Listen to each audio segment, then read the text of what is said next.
প্ৰথম দিনাৰ পৰা অসম চৰকাৰে মানে সকলোৱে গোটেই ৰাইজে চৰকাৰে পুলিচ প্ৰশাসন সকলোৱে সহায় কৰিছে ছিংগাপুৰ পুলিচেও মোৰ লগত কণ্টেক্ট কৰিছিলে গতিকে মই সকলো যিটো ন্যায় ব্যৱস্থা যিটো তেওঁলোকে ইনভেষ্টিগেশ্যন আৰম্ভ কৰিছে আৰম্ভণিৰ পৰা মই সদায় লগত আছোঁৱেই তেওঁলোকৰ লগত কথা পাতি আছোঁ আৰু দেশৰ আইন ব্যৱস্থাৰ ওপৰত সম্পূৰ্ণ আস্থা আছে আৰু জুবিনৰ বিষয়টো সকলোৱে মই জানো অলপ বিশেষভাৱেই ল'ব গতিকে ৰাইজৰো দাবী আছে ৰাইজৰো আশা আছে আস্থা আছে চৰকাৰৰ ওপৰত হওক আমাৰ ন্যায় ব্যৱস্থাৰ ওপৰত হওক আইনৰ ওপৰত গতিকে সেইখিনি মই পাম বুলি জানো মই আচল ঘটনাটো কি হৈছিল মই সম্পূৰ্ণভাৱে জানিব বিচাৰোঁ এতিয়া তাত উপস্থিত থকা সেই ঘটনাৰ দিনাখন সেই সময়ত উপস্থিত থকা সকলোখিনিৰ ওপৰতে দিছোঁ আৰু তাত নেগলিজেঞ্চ অফ ডিউটিটোতো সম্পূৰ্ণ দেখা গৈছে যিবোৰ ভিডিঅ' চাৰ্কুলেট হৈ আছে এতিয়া দেখা গৈছে জুবিন একেবাৰে সম্পূৰ্ণভাৱে তেওঁ এক্সজষ্টেড হৈ গৈছিল সেই সময়খিনিত আকৌ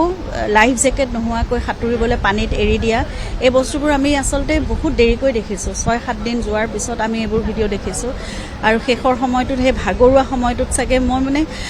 ভাবিব নোৱাৰোঁ তেওঁৰ বুকুখনে তেতিয়া কি বিচাৰিছিল আৰু তেতিয়া তেওঁ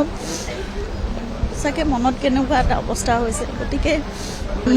মই ষ্ট্ৰংলিয়ে মই যিমান পাৰোঁ কাৰণ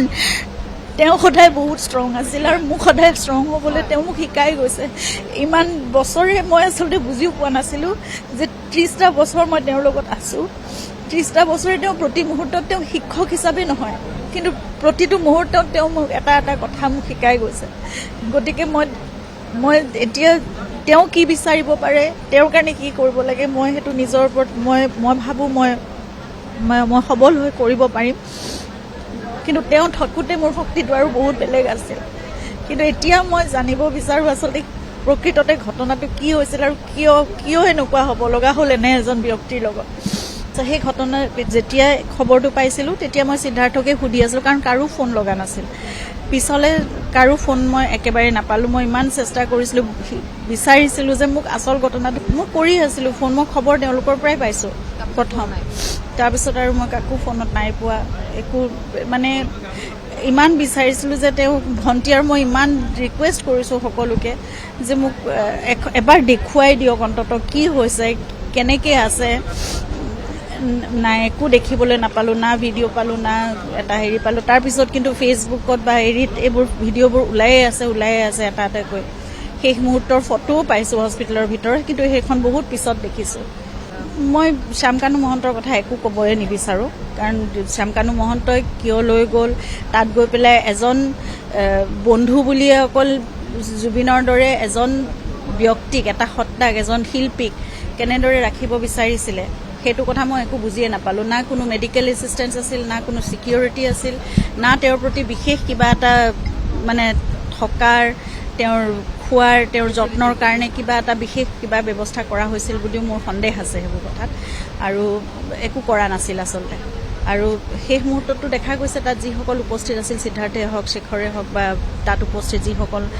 অসম এছ'চিয়েশ্যনৰ যিকেইজন মেম্বাৰ আছিল তেওঁলোকে জুবিনৰ কোনো সেই একদম ভাগৰুৱা অৱস্থাটো তেওঁক আচলতে আঁতৰাই আনিব লাগিছিল সেই সময়ত তেওঁক পানীত নামিবলৈ দিয়াৰ কোনো কথা নাছিল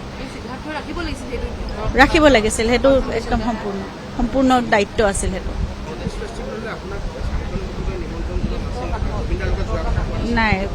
যোৱা কথা কোৱাও নাছিল আৰু হোৱাও নাছিল কিন্তু এইখিনি সময়ত মোৰ ঘৰুৱাও বহুত সমস্যা আছিল আচলতে মোৰ শহুৰ দেউতাও অসুস্থ মোৰ নিজৰ মা দেউতা অসুস্থ তেওঁলোকৰ কেয়াৰটেকাৰ দুজন তেতিয়া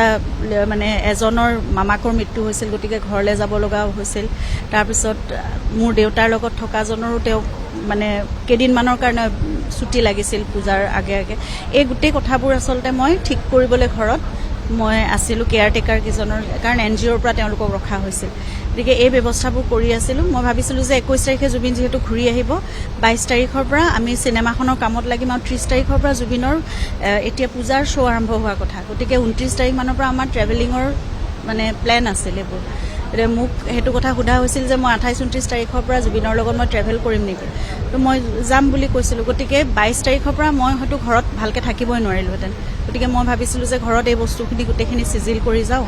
আৰু তাৰ কেইদিনমানৰ আগততো জুবিন বম্বেত ভূপেন হাজৰিকাদেৱৰ শতবাৰ্ষিকীৰ অনুষ্ঠান কৰি আহিছে আৰু এনেকুৱা 2-3 দিনৰ কাৰণে কেতিয়াবা গ'লে মোৰ যোৱা নহয়, কাৰণ মই ভাবিছিলোঁ যে সেইখিনি সময়ত তেওঁ অনুষ্ঠান কৰি ঘূৰি আহিব, মোৰো ঘৰত সকলো ছেটেল হৈ যাব, তাৰপিছত মই প্ৰায় 1.5 মাহ সময় চিনেমাখন ৰিলিজ হোৱালৈকে মই জুবিনৰ লগতেই থাকিব লাগিব। সেইবোৰ কথাৰ কাৰণেহে মোৰ যোৱা নহ'ল, আৰু সেইটোৱে মোৰ মানে জীৱনৰ কাৰণে মোৰ নিজৰ এটা খেদ থাকি যাব মোৰ লগত সদায়,